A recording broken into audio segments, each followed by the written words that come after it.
Good morning, Jacksonville. It's Patrick Thomas, and welcome to Ladder Talks, live from Studio 25. Moments ago, I did a promotional, and now we're going to get into the meat and potatoes of today's Leader News, Wednesday, September 25th.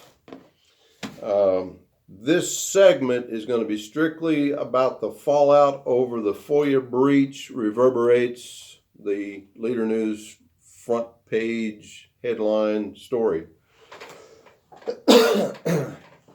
I tell you, folks, this is probably going to be a 20 or 25 minute segment, and then I may come back and discuss some of the other stuff, including the city audit. But I tell you, this is not going away. This is not going away. Okay.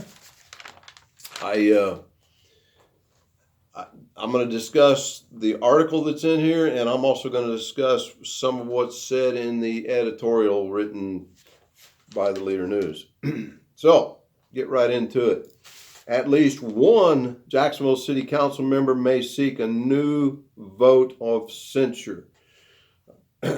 Previously, Terry Sansing was the only City Council member. I would like to see all of them, every one of them that voted in support of the censure, to file their own resolutions. Yeah, y'all need to check it out with the lawyers and all the legal team and see if all this is proper. Y'all need to do your due diligence and your job. But I think every one of them that voted in support of this thing ought to file put your name on a resolution. Stand behind it. Don't just leave City Councilman Terry Sansing out there to dry. Don't leave him out there to hang all by himself. If you're going to vote yes in support of this thing, then all of you need to put your name as sponsors and co-sponsors on this resolution. Get on this thing. Jacksonville is broken, and y'all need to fix it. City Council members, you need to fix this. You need to step up and show some leadership. And don't let this just be swept under the rug by saying, well, I think this is over and we need to move forward and have festival. No, folks, we can't have a festival until this is resolved. So, you City Council members, do your job. That's what you were elected for, to represent the people. And if you guys aren't out there talking to your people and your constituents, then you need to get out there on the streets and do the talking. Do your job, City Council members. So, every one of you. And that means do your job properly, too. If you've got a conflict of interest, maybe you ought to recuse yourself. Then maybe you ought to step down, literally get up out of the seat and go sit in the audience and say, I'm not going to be a party to this. Remove yourself from conflict of interest. Pulaski County Prosecutor Larry Jegley said Monday it was wrong for the three council members to vote and called them amateurs. I never thought about calling them amateurs. These folks didn't just start being city council members yesterday, folks. Jegley may be calling them amateurs. I'm not going to call them amateurs. They have been in there at least one term, and they ought to know. They're not freshmen anymore. They didn't just start last week. They know better. They've been to meeting and training section after training session. In fact, I really hate mentioning names, but City Council member Gary Sipes, in a FOIA request, I found in a FOIA request that I've worked on, I found a training slide video, training PowerPoint presentation that in his civilian job, City Council member Gary Sipes even forwarded a training video to someone and said, here's the training program for the FOIA rules. Come on, people. These guys aren't amateurs. They know exactly what they were doing. And this intent of this meeting was to be deceptive. It was meant to be on the down low as the language was used. It wasn't intended on just keeping it a secret from the other officers. It was meant on being a secret meeting, and we all know it because City Council member Tara Smith admitted to it. Okay? Admitted to it. So, this is not over. I just don't agree with Jegley calling them amateurs. They know what they're doing. Mayor Bob Johnson said Tuesday that if it's on the agenda for the next council meeting, it wouldn't be his doing. What does that mean? I have no idea what that means. Why would Mayor Johnson not have something to do with this? I don't know if I'm missing something there, but Mayor Johnson, you're on the city council also, and you should be doing something. I hope this isn't more of the same, saying, I don't, leave me out of this. No, you're in this, Mayor Johnson. You're in it. You own it. This is your administration. This is your city council. You own it, Mayor Johnson. This is yours. Continuing with what Mayor says here, Mayor speaks out. He felt compelled to comment on the illegal meeting that Smith, Sipes, and Twitty held with 3 police captains in August. Okay, keep speaking on it. The citizens wants to hear from the leadership of this community. While they're hearing from me, they also want to hear from you. And don't say we're just going to go to festival and hold hands and sing Kumbaya. That's not what the citizens want. They want justice here. And Brian Blevins wants his $75 back from his speeding ticket. If we can enforce speeding tickets in this town, then we can enforce other misdemeanors that happen in this town. And we've got an admission of guilt. Let's enforce the law, folks. Let's enforce the law. And Mr. Jagley, I'm now talking to you. Do your job, Mr. Jagley. Do your job. A letter to the city council members and a letter to the city council members who not even involved in this. Really, we're just going to give everybody one more chance and then I'm going to drop the hammer down on you. No, you got an admission of guilt, Mr. Jagley. Do your job. So I'm going to move over to page 9A, continuing with the fallout. Let's see here. Councilmember Reedy Ray said during the council meeting last week that council members often rub elbows or talk informally outside a meeting, and he couldn't vote to censure. Come on, Reedy. City Councilman Reedy Ray, come on. We're not talking about somebody who just happened to be having coffee. I've already spoke out against that or for that. All 10 of them get together and have coffee if they want to. We're not talking about somebody having coffee here, City Council Member Reedy Ray. We're talking about somebody who intentionally had an illegal meeting. Come on, Reedy.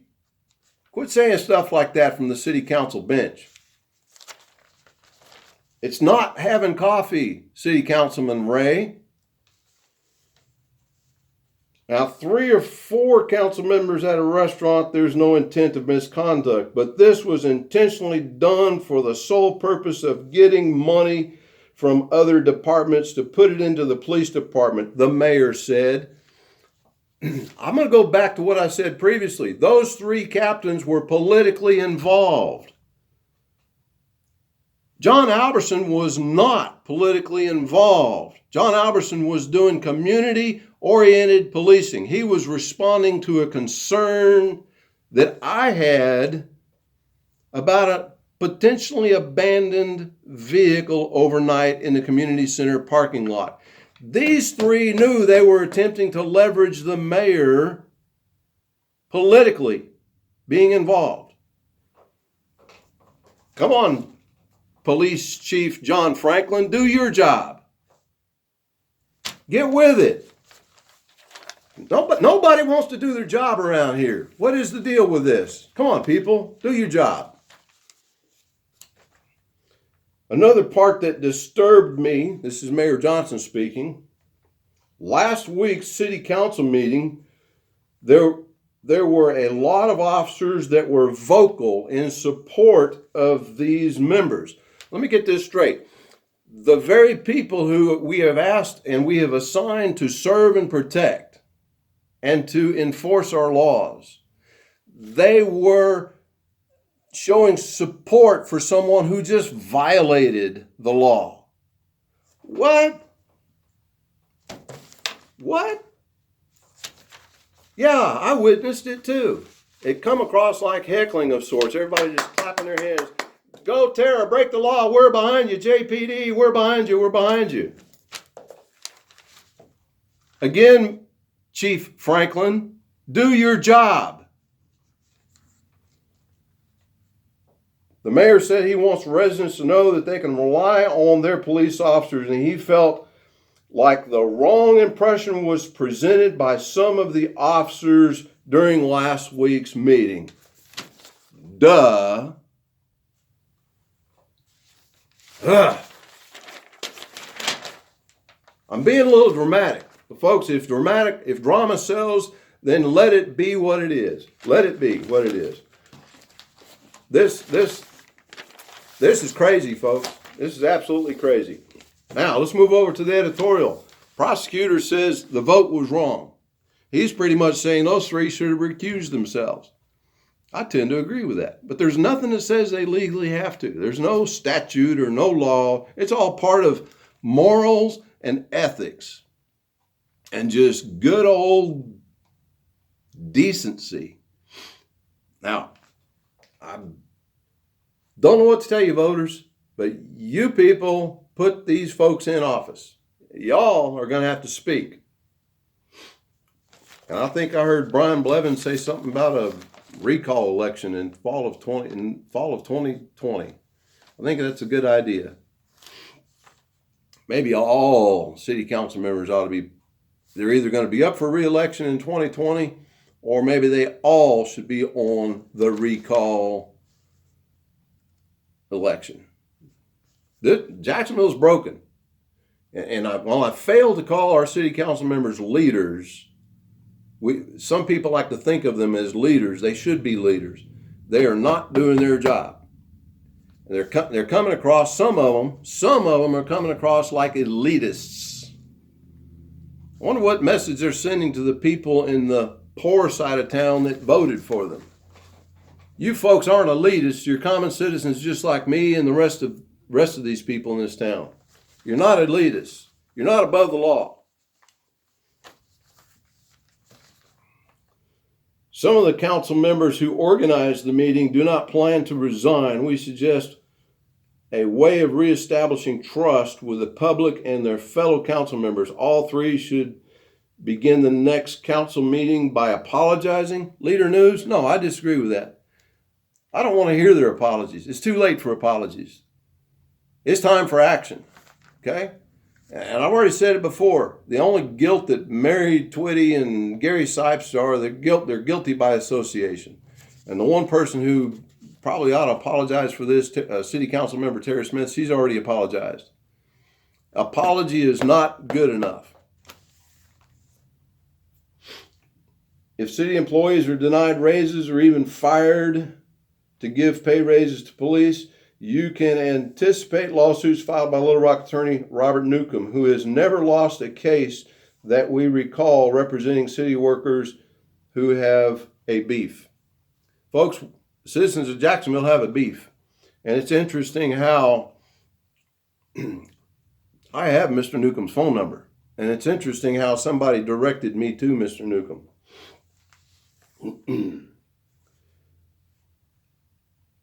Sipes, Smith, and Twitty did not help to advance the police department's effort to improve its pay scale. They also helped politicize the department just as things were beginning to improve. Yep, they politicized it, all right. And I'm going to go back and I'm going to say it again. Come on, Chief Franklin, where are you at? You're being too much of a buddy-buddy with a lot of these folks instead of being the leader. And if you're going to reprimand John Albertson, you need to reprimand these folks who are involved politically trying to leverage the mayor for pay raises. This was a leverage meeting, folks. And if anything, it might have been an opportunity to try to get the police chief a pay raise. Were you involved in it too, under the guise of being out of town? I don't know, but I'm calling for an internal affairs investigation. Maybe we ought to call in the state police to do an investigation. This is sickening, folks. Absolutely sickening. Well, I'm done with that. This is not over with yet, though. This is not over with yet. And for you haters out there, y'all just keep it up. All you're doing is showing support for people who want to violate the law in this town. I demand justice. I want justice. I want to live in a community where I don't have to worry about whether or not our lawmakers are elitists and holding themselves above the common people. I'm sick of it, folks. And the people who talk to me, they're sick of it too. And oh, by the way, there's several officers inside JPD who are my friends, and they talk to me, and they're sick of it too. A lot of them have left already, and some of them are considering leaving. Jacksonville is broken, and it's up to y'all, the people, the voters, and the supposed leaders in this community. Y'all need to fix it. I'm Patrick Thomas. You heard it right here on Ladder Talks. This is Studio 25, and we're not going away. Y'all have a good day.